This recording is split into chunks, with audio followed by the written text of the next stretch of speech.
I don't really care what his reasoning is, what angle he's trying to portray. All I care about is that Tucker Carlson is listened to by millions of people, particularly in conservative circles, and he's saying the right thing.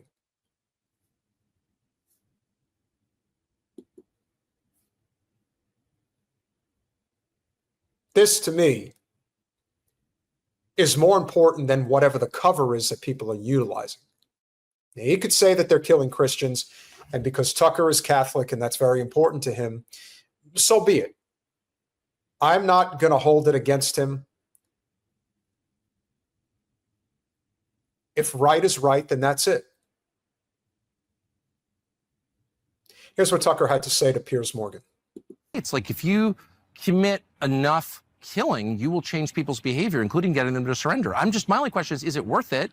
And what are you becoming when you participate in it? Yeah, but I think that's a meaningful question that nobody addresses. Yes, like, but who am I? I'm a decent person. I'm an imperfect person. This is how Americans, I think, should think of themselves, and mostly do.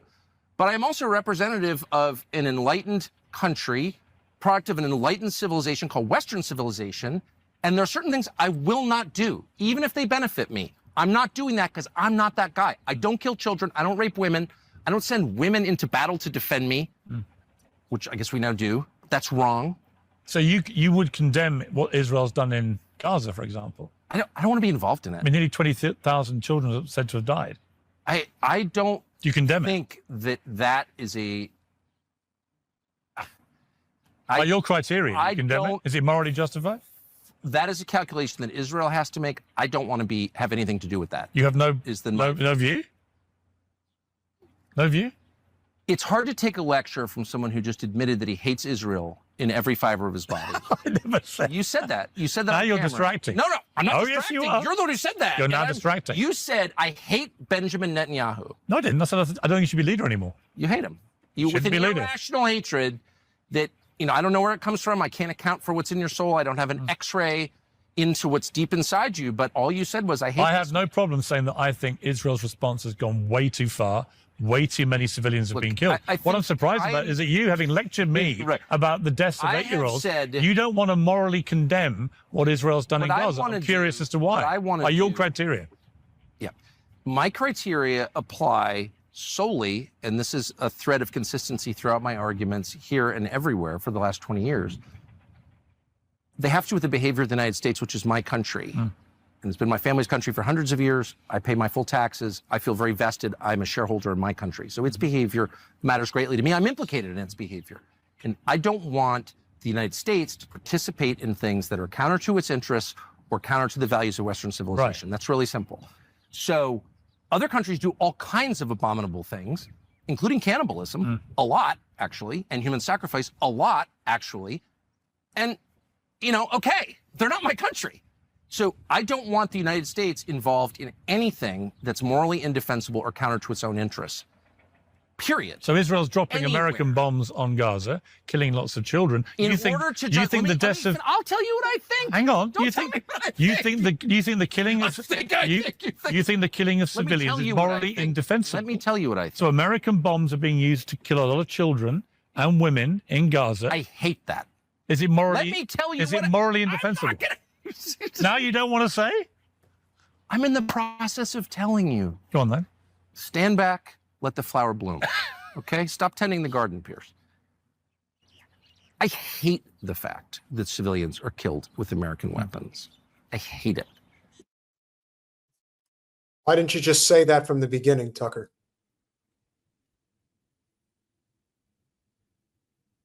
You also have to remember that they're walking a very fine line because Trump is in the pocket of Miriam Adelson and the Israel lobby, and by that extension, AIPAC. This is a touchstone point that we will have to look back on, because I don't doubt for a second that Tucker just wants to let it fly. But as you can see, he's choosing his words very carefully. He had to tap dance around it. And good on Piers for not backing off, because Piers has always been a shill for Israel. And now all of a sudden, He's not a shill. He's trying to goad Tucker into saying what he knows Tucker really wants to say, but maybe is mindful of whether or not, if he says it, he's going to get eaten alive by the conservative right, led by Donald Trump. To that I say, what the fuck do you have to wait or hold on for at this point? You can't look around and not recognize how bad things are getting and how much worse they will get. Israel is going to drag us into the seventh circle of hell if we let them. They already have to a major degree. But it takes people like Tucker to step up and say, this shit has to stop. Because we sure as hell know that the liberal side of politics isn't going to do diddly squat. Not even a little. But Tucker has that type of influence. He got Trump to not bomb Syria. I remember it like it was yesterday. And that's when they really came after him. So say what needs to be said, Tucker. Just say it. Don't tap dance. Don't use the excuse of, I hate what the United States is doing to aid Israel. No, condemn Israel too. Don't say you hate that children are being mass murdered. Say that you hate that Israel is mass murdering children. There can be no exception. He's thinking about how this is going to be clipped, how people are going to perceive it, etc. Everyone believes that an empire can't fall, but history has shown that they always do. Always. It just depends on how long you think you can drag it out. But the sooner we do fall as an empire is the sooner we can actually start working on the things that we could do to improve our country, our culture, and our future. I hate it in Ukraine. I hate it in Gaza. I hate it in the occupied territories, whatever we're calling them these days. I think in the specific case of Israel, we have been closely allied with the Israeli government, since the 1950s. We're actually instrumental in the creation of Israel, so since the late 40s. Talk about a truth bomb. He's saying stuff that you're not supposed to say, but he's saying it. I mean, Tucker Carlson getting ahead of the curve on this issue that so many people don't want to talk about because of the political retribution that comes with it. But as I said, Tucker has FU money. So he doesn't have to placate this shit. It's up to him to decide what his fate will be pertaining to this. To that end, I'm not really sure. He can't even look Piers in the eye when he's saying it. And you know why he can't look Piers in the eye when he says it? Because he's thinking about what he's going to say next. He's not just letting it fly. He's still piercing his words carefully.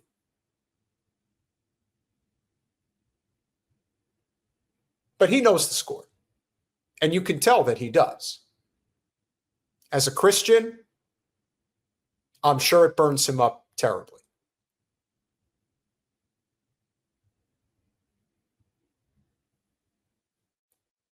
Tucker's not perfect. He's had takes over the years I didn't agree with. He's had plenty of takes I do agree with.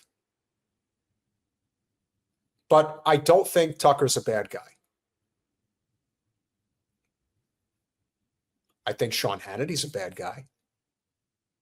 I think Lauren Ingram's a bad girl. There's a lot of people in conservative media that suck royally. But he's not one of them.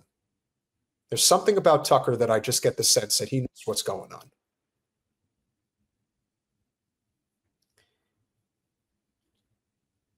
And as somebody who has probably taken a lot of chances in my career because I am extremely anti-Israel at this point, very pro-Palestine. I have to make those choices. But as somebody who works in commercial real estate, I am given the luxury of deciding who I work with and who I don't. Other people don't have that luxury. They can't make that decision.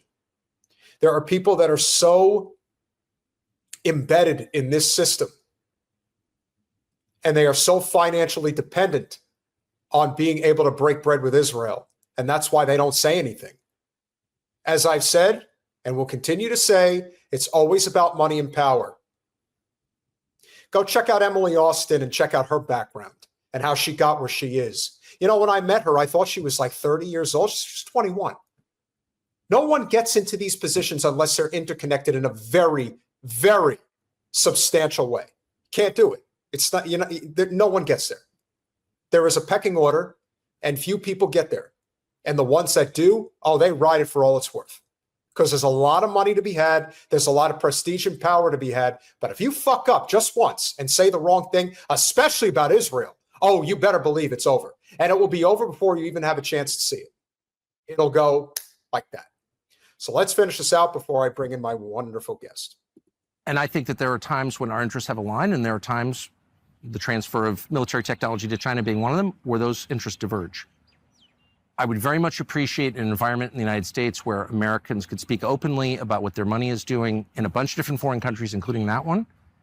And I think that we should reassess all our relationships, all our alliances with our allies on the basis of whether or not it's good for the United States on a bunch of different levels, economically, whether it's good for our internal politics, whether it's good for, our power abroad, et cetera, et cetera. And yes, more than, I really think that we need a much more honest conversation about our relationship with Israel.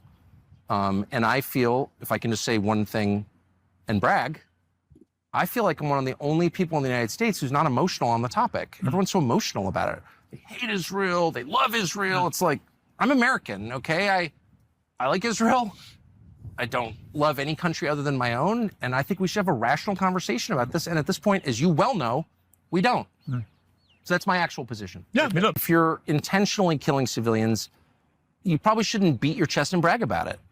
Maybe you can make the I agree with that. Maybe you make the case that we had to do it or whatever, but you should. I agree. You should weep, and that's evil, and you should just say it's evil. And what is the point of weeping if you don't actually give a fuck? I would rather them just say what they think. This gets back to the whole problem with case system society. Now, obviously, it's different when it comes to Israel and Palestine because it's a blood oath, just like it's a blood oath between Pakistan and India and some other nations, as there has been over the many centuries, Mongolia and China.